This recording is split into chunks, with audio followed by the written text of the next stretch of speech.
what it do. Yeah, you got the Pulse Report.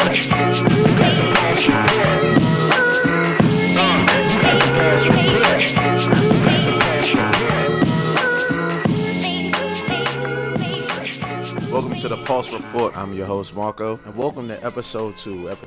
I'm excited, man. First and foremost, I just want to take the time to thank each and every person, man, who contributed to listening, following, supporting the first episode that we dropped last week on Memorial Day. It was a great success. Definitely appreciate each and every one of you, man. And for those who don't know, please make it your business to follow. On Instagram and Twitter, it's at The Pulse Report. On YouTube and SoundCloud, it's The Pulse Report Podcast. The Pulse Report Podcast. So please make sure you go follow. Tell your friends to follow. Tell your family to follow, man. Just support the movement. Also, man, if you have any ideas for topics or any just type of general ideas for how you think the podcast should go, don't hesitate to email us at thepulsereportsubmit@gmail.com. Again, that's thepulsereportsubmit@gmail.com. So let's get into episode 2. So today, man, I got another special guest for you guys. Man, I've been knowing this dude since we was teenagers, man. We done played basketball together. We went to school together. We did the whole nine. So I'm going to let him introduce himself to you guys. So go ahead, man. Introduce yourself to the people. Hey, man. What's going on? My name is Derek Washington. Everybody know me as Durkee, though, man. I played basketball with Marco at Francis Junior High School. All right, Durkee. Tell him, man, you got any social media or anything, man, you want the people to follow, man? Let them know.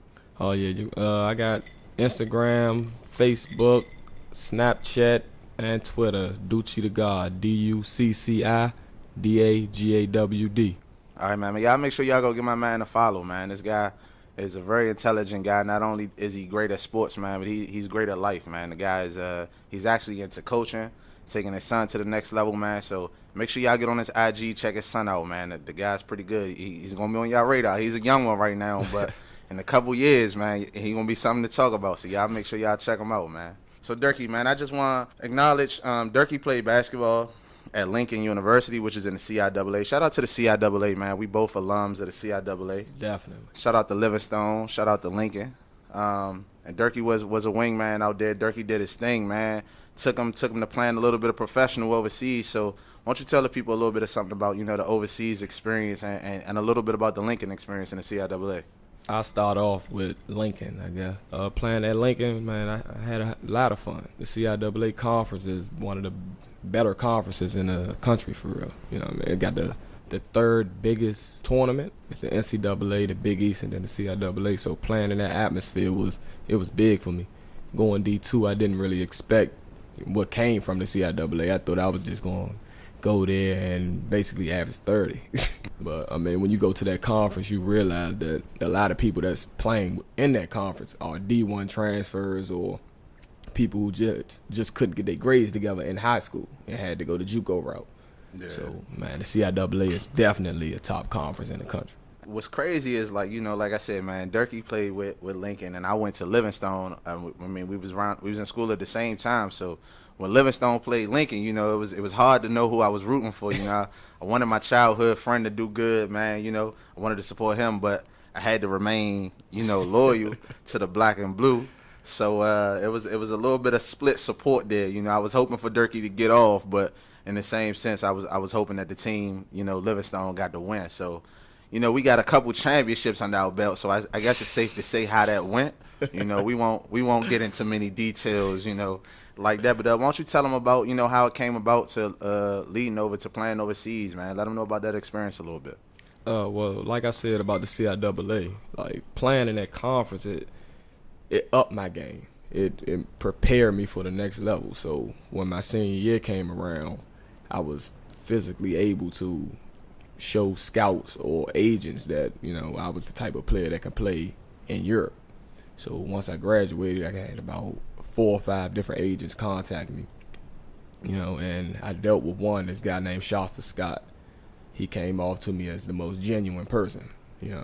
Everyone else was basically there for the money. We want 10% of this or 15% of that. But Shasta, he got me my first contract in Kosovo, Sareka, Kosovo, which is southeastern Europe.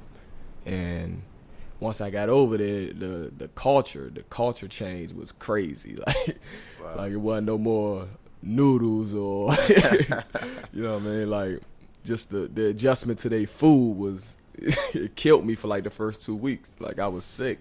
Man. But I mean, playing in Europe is a great experience. A lot of people don't get to experience that, you know. So And now, you know, you return from Europe, you know, you back in the States, and you know, you decided to get a little bit into the coaching and helping the youth out, you know, like what kind of drove you to doing that? well, me being in Europe, I watched a lot of the guys who were older than me.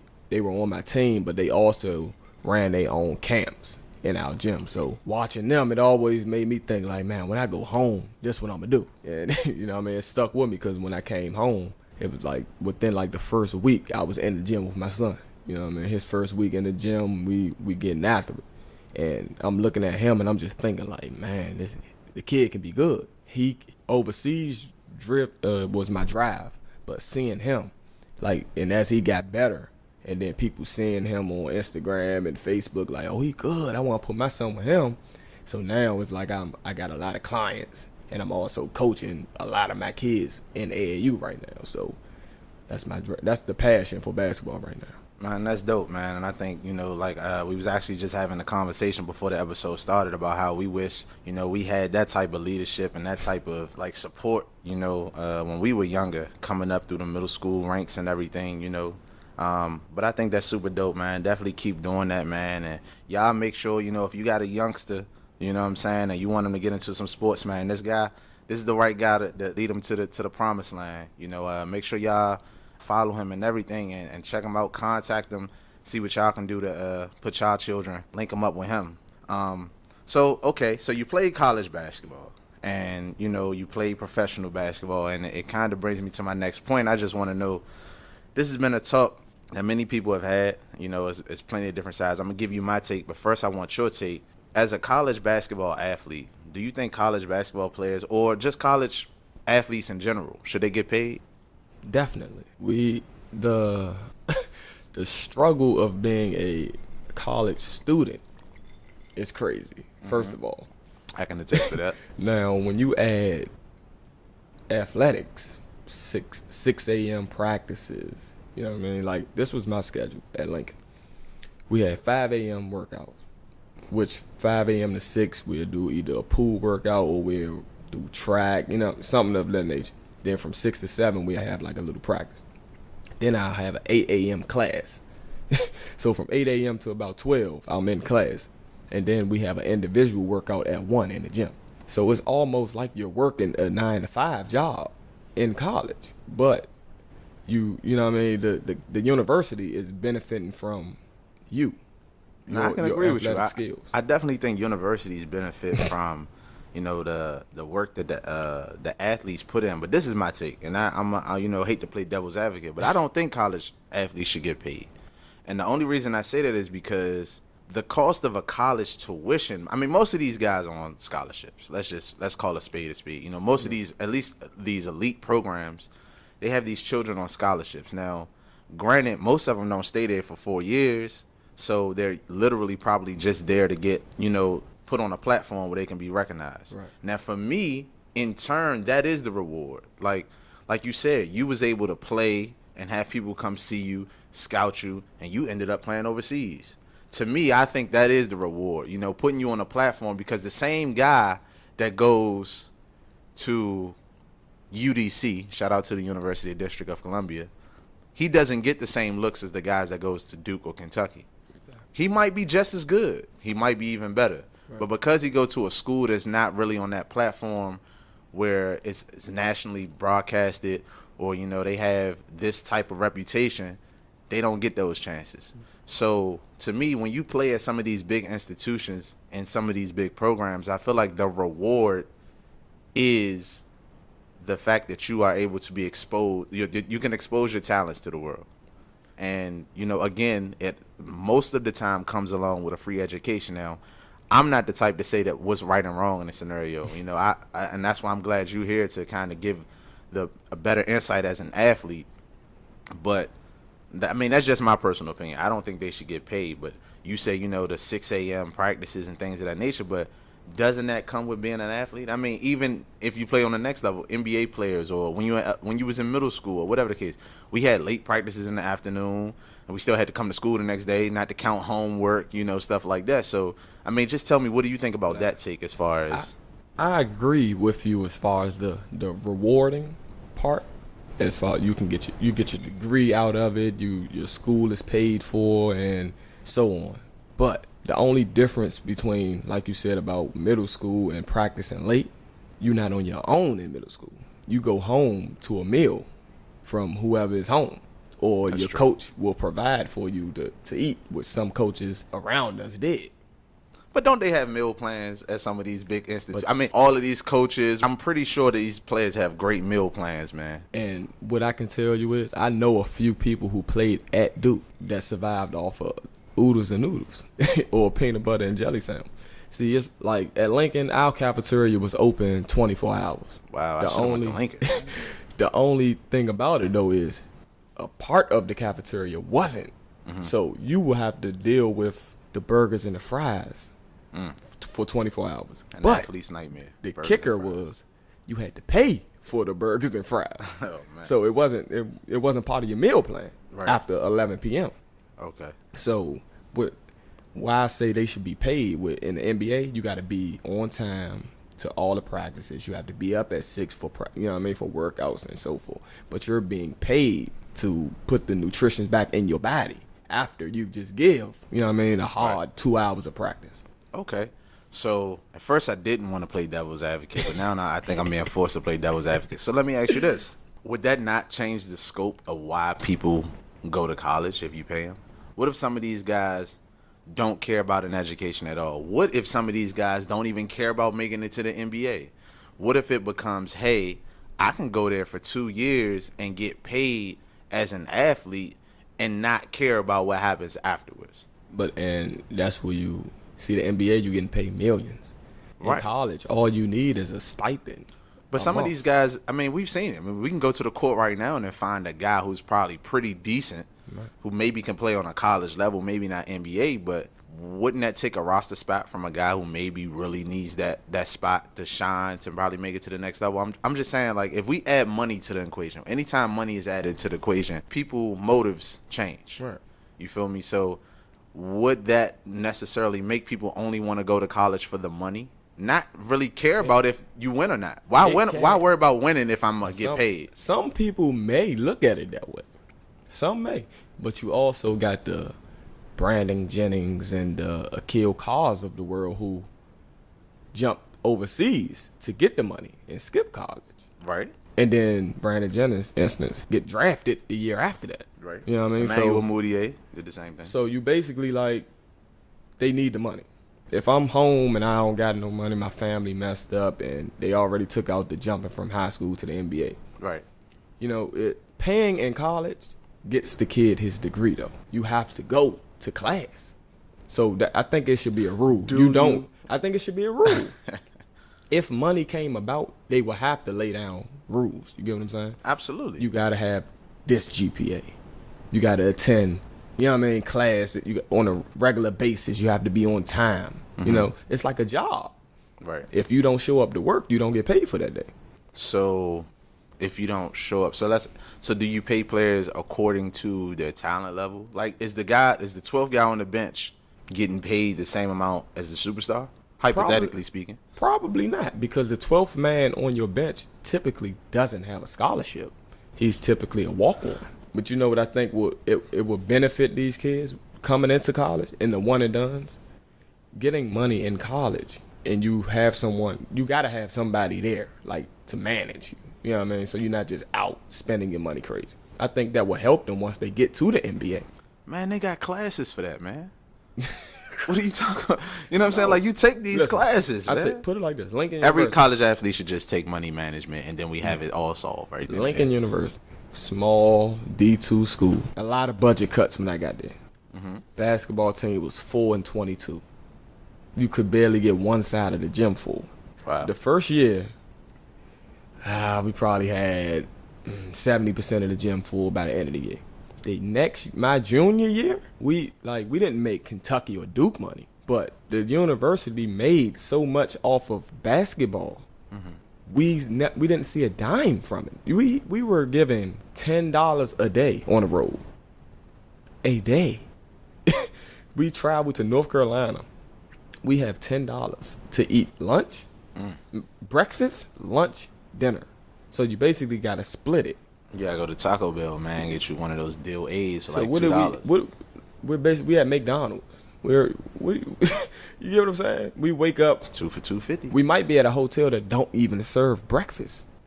So I think them stipends. From that standpoint, I can agree with you. I wouldn't mind players getting paid a stipend to eat and survive in that nature. I just think, when most people, I'm not sure if that's most people's motive when they talk about players getting paid or not. My thought or my general perception of it is that they're not just talking about food. They're talking about, hey, you're a professional athlete. Right, because the university, whenever someone is making money off of you, right, at that point, it's almost as if you're a professional athlete. And, we're not going to stay on this one too long because I want to go into my next point. But what if a team is like Oak Hill, one of the best basketball programs in the country and has been for years? What about their players? They're on national TV. They have a bunch of athletes who made it to the league. Do you pay the high school player? I mean, that's where I think it kind of starts to go because they're making money. The school is getting money. Right. But like I said, this is almost like the middle school situation we had. I think it's going to forever be a gray area, and I don't believe that they're ever going to do it. But I love to hear, different perspectives of why they should. And, listening to this, my perspective of it changes a little bit. Like I said, I'm all for it if we're strictly talking about feeding people and, for their survival, in college. As a former college student, I mean, I know exactly how it is to be there and not have money. I didn't come from a wealthy family or anything, so I know exactly what you mean. So that brings me up to my next point then. What do you think about the one and done rule? I mean, do you think it should be? I mean, I've heard some speculation about it being a requirement of maybe 2 years. I've heard some speculation of people that want it to go back to at least high school you can be drafted from. So as a player who's played on almost every level of basketball, what do you think about the one and done rule? I mean, I like the high school. If a kid, look at the kid Zion Williamson. Oh, no, Zion is ready for the league. I don't care what. If you're league ready, you should be able to go to the league, period. This isn't football. See, football, you have to be physically No, I totally agree. But my only thing would be from a competition standpoint, and shout out to Zion Williamson, and I know that a lot of people think that he should go to the league or whatever, and my personal opinion, I don't think he should go straight to the league because he does need that experience to play with bigger and better players. Yeah. But I do think that the reason that they don't want people going from high school, people are tired of bust, and the college level is where the competition is probably its greatest in basketball.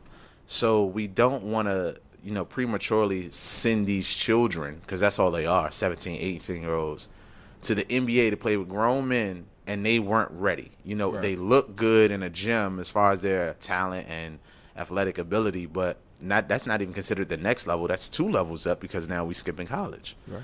And I just think that they need some of those things. I mean, maybe a year in college doesn't necessarily translate to you getting better, right, but at least you get a chance to go against players that are not only bigger than you, they're faster than you, or just as big and fast, right. So I think it's required. I think it's a good idea to have them at least go 1 year, but I'm actually kind of in favor of the 2 year because even some of these one and done players in college, you never hear from them again. I mean, how many times have we said, oh, he's going to be the next big thing? Right. In every draft, we probably have about 3 or 4 good role players. We don't even, the draft doesn't even produce superstars anymore. They just produce role players. So, I mean, what do you think about, the rule that's in right now, the 1 year is good. It's a good rule. I'm for the high school thing because some players like Zion Williamson, LeBron James, they're ready for the league. Right away. Those are freaks of nature, though, man. But you got physically. You gotta think. Some people come from poor communities. Right. So if you're great at what you do in basketball and you kill your first year in college, if you're making this kid stay another year, that can hurt him. Look at Melo Trimble. But is it not an investment, though? Look at Melo Trimble. Had an excellent year at Maryland. Right. His first year, his freshman year. Was considered to go top 20 in the draft. Came back, stock dropped, said he'll be a second rounder. Now, he decided to come back again to try to increase his chance. But imagine if he was a poor kid. See, he has a good upbringing. His family involved, you know what I mean? He's never wanted for anything.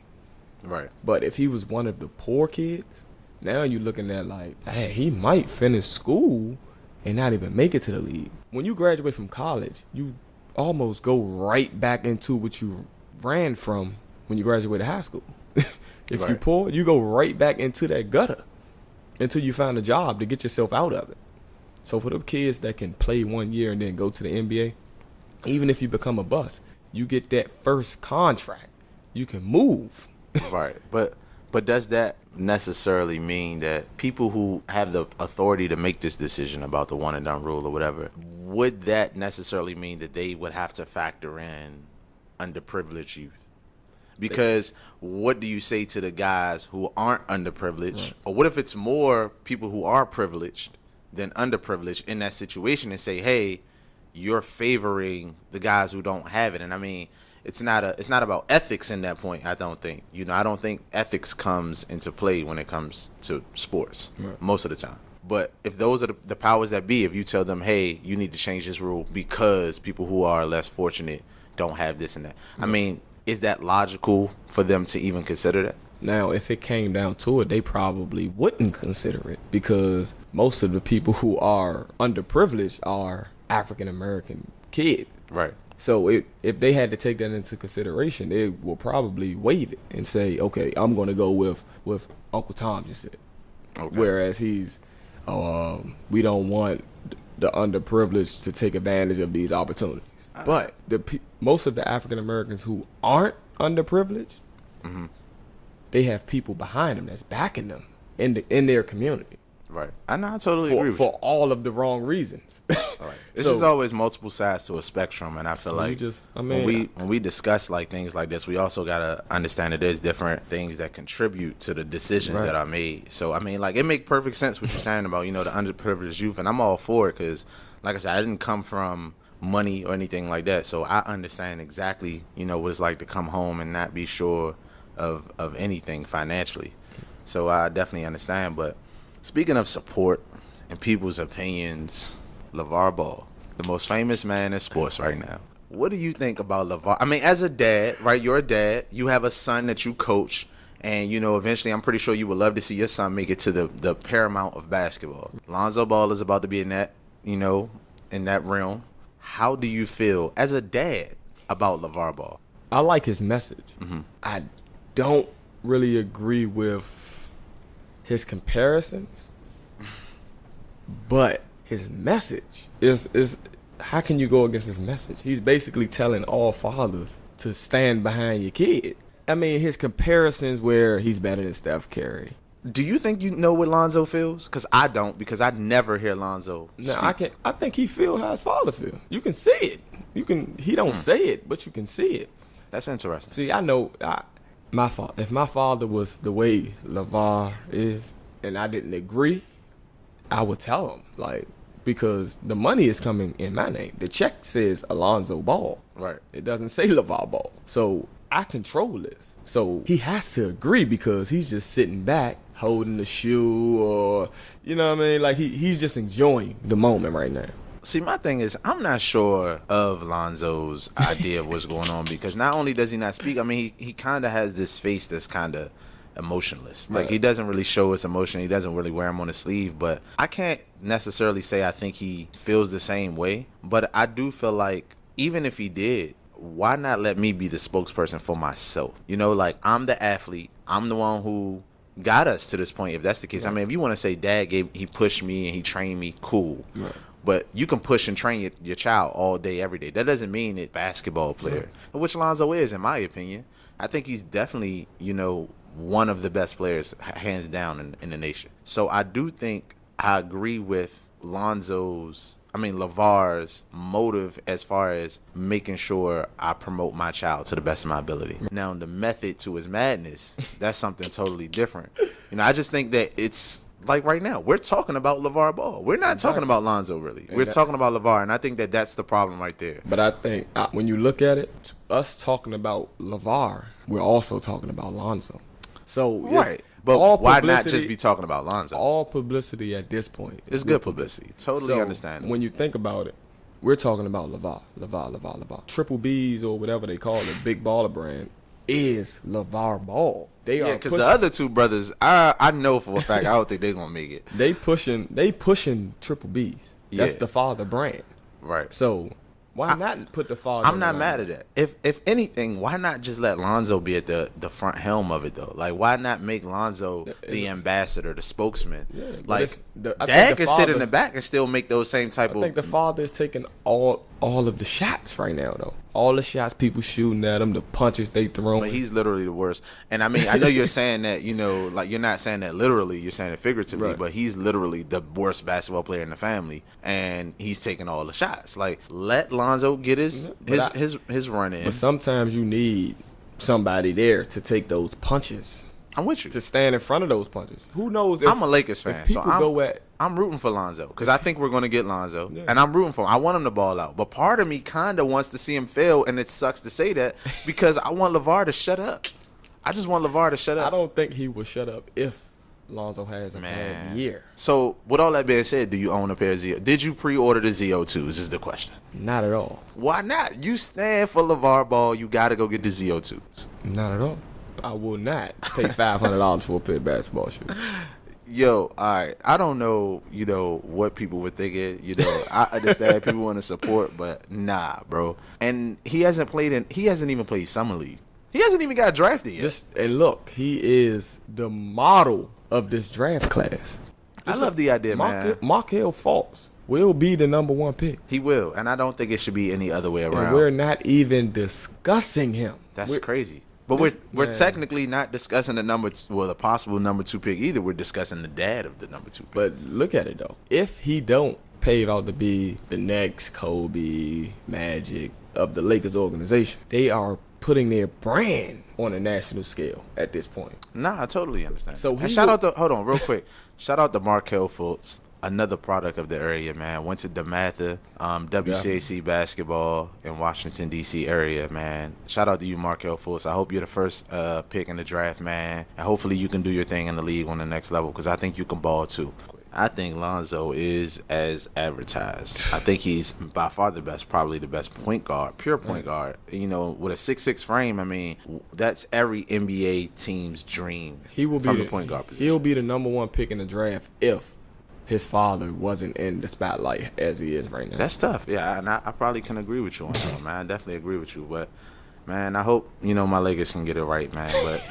But we'll talk about that some other time, man. I don't want to get the Lakers too much shine because we don't deserve it. He said the Lake Show, man. He said the Lake Show. But shout out to LeVar Ball, man. Shout out to the whole Ball family. Lonzo, man, I hope you do your thing. But it's about that time. We got that special segment coming to you from Josh, a.k.a. the Joker 1. So, Josh, go ahead and take it away. All week, I've been seeing the commercials for this up-and-coming movie, Wonder Woman. And I know I ain't the only person thinking, besides the obvious, that Gal Gadot, she sure looks good in that Wonder Woman outfit. The obvious. But outside of that, that Wonder Woman looks like it's going to be actually a good movie. And when I think of Wonder Woman, I think to myself like, dang, sometimes I forget that there even was a Wonder Woman. One thing's for sure, this Wonder Woman will definitely refresh my memory on how great Wonder Woman is, just like another Wonder Woman refreshed my memory on how great she is. Who that? Diana Taurasi went into a game this past Thursday, tied with Katie Smith while hitting 906 threes in the WNBA. When I heard that, I was like, dang, I remember Diana back when she was with UConn being the first 2-time National Player of the Year back in 03 and 04. She led the Huskies to 3 straight national championships, straight dominating. She was like one of the first girls hitting a crossover with the step back and a tray. I'm like, oh man, shawty nice. You knew once she got to the WNBA, all she can do is get better. And my lord, did she get better. She got to the WNBA and dominated just like it was college. I mean, 2-time WNBA champion, WNBA MVP, WNBA Finals MVP, 3-time Olympic gold medalist, 5-time EuroLeague champion, 3-time USA Basketball Female Athlete of the Year, 2-time EuroLeague Player of the Year. I mean, it don't matter if she playing WNBA, EuroLeague, Drew League, Goodman League. You gonna put some respect on Diana name, goddaggit. She out here looking like a combo of Steph Curry and Kevin Durant. The scoring plus the shooting. And y'all see how deadly of a combination that is. Lord Jesus, let's give a moment of silence to the Cavs. Let's pray for them, Lord. Let's pray, because they definitely need a superwoman like Tarazi with the skills that can come down and bless and help that Cleveland Cavalier team, because right now they're struggling. They just look helpless when it comes to this Golden State Warriors team right now. They clicking on all cylinders. I mean, we knew Golden State was good, but god damn, we didn't know that they was this good. And everybody want to be on Kevin Durant back about joining the 73-9 team, the team that just beat them before when they was up 3-1 and all this good stuff. But at the end of the day, the man made a basketball decision. He chose a team where he fits best in the system, he can get his money and have the most fun. I'm sorry that team happened to be the Golden State Warriors, but hey, it is what it is. Today's stars ain't sitting back and waiting for the GM to come put something together. That's why the Celtics had their big three. And a lot of LeBron fans can say that's why he formed the super team, the big three in Miami with LeBron James, Dwayne Wade, and Chris Bosh. I don't know how people can sit here and say that it's not the same thing as Kevin Durant. I mean, LeBron just wanted to put himself in position to win championships. And when he got that team, all we asked was one thing. You better win the ship. Plain and simple. I mean, I don't want to hear no excuses. You got 2 of the top 5 players and Chris Bosh, a top 10 player. That's the same thing with Kevin Durant, Steph Curry, Klay Thompson, and Draymond. Steph and KD are probably within the top 5, and Klay and Draymond are probably within the top 10, 15, something like that. But I mean, both superstars left playoff teams. I mean, KD had Russell Westbrook, but clearly it was dysfunctional. Russell Westbrook is a superstar in his own right, but him and KD just wasn't meshing together. So he decided to leave. Same thing with LeBron. LeBron didn't have a Russell Westbrook, but he had a good team constructed for him to win basketball games. And that's why the Cavaliers continue to be the number 1 team in the East, largely because of LeBron James, but the others were doing their job. So now we have to see what the great Kevin Durant is going to do with his so-called super team. I mean, LeBron had his super team. He went to 4 straight finals, went 2 for 4, 50%, which isn't bad, but isn't great either. But the man did win championships. So now it's Kevin Durant's turn. He's with the Golden State Warriors. Let's see how his next 4-year run is going to be. Will it be better than Miami Heat and LeBron James and D Wade? We don't know. All we have to do is sit back, wait, and witness what this man is putting forth in the NBA Finals, which is greatness. KD averaging 35, 11, 7, a steal, and 2 blocks. And that's being guarded by LeBron James. And that's guarding LeBron James. This man is out here putting in work, ladies and gentlemen. I mean, you just got to give him his respect. Even if you think the move was weak, you got to give him his respect. Respect this game. Winning cures all. When LeBron took his talents down to South Beach, everybody said Mike wouldn't have did that. Magic wouldn't have did that. Bird wouldn't have did that. But guess what? 4 straight championships later, we put LeBron in the category as being one of the greatest ever. So after a while, KD, as long as you doing what you doing and you winning, you gonna be alright, my man. continue to put up them numbers and destroy the league, ain't nobody gonna care. Everybody just gonna care about them rings at the end of the day, just like we judge anybody else. But just enjoy it for now, cause just like LeBron James thought when he won the title that he was just gonna play the regular Golden State Warriors, not the Golden State Warriors with KD, the Cavs gonna make a move. By next season, they will have somebody which will make this matchup a little more equal, and we gonna be right back where we are today in another championship with Golden State Warriors and the Cleveland Cavaliers. Until then, we just gonna sit back and watch Golden State continue to dance and boogie all over the Cleveland Cavaliers. I'm the Joker One. Back to you, Marco.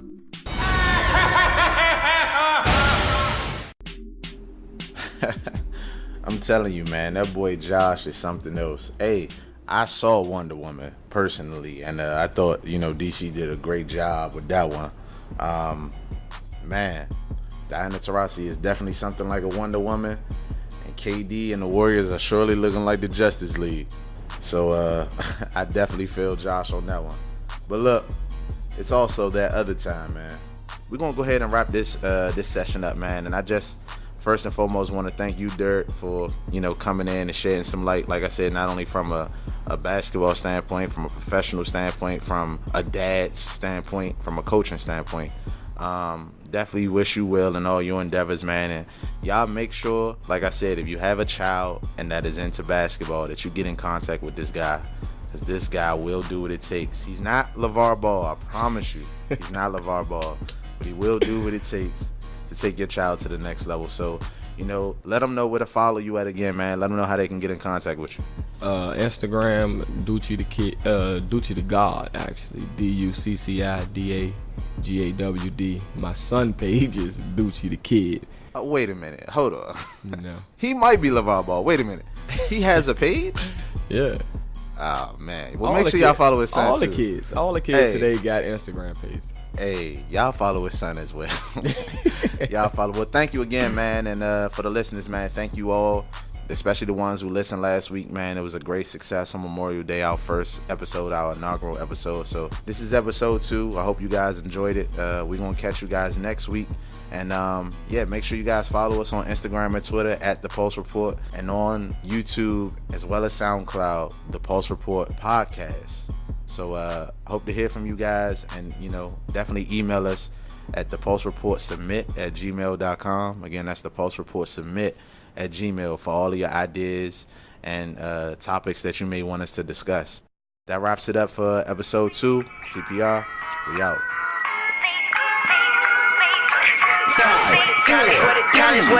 What it do? Yeah, you got the Pulse Report.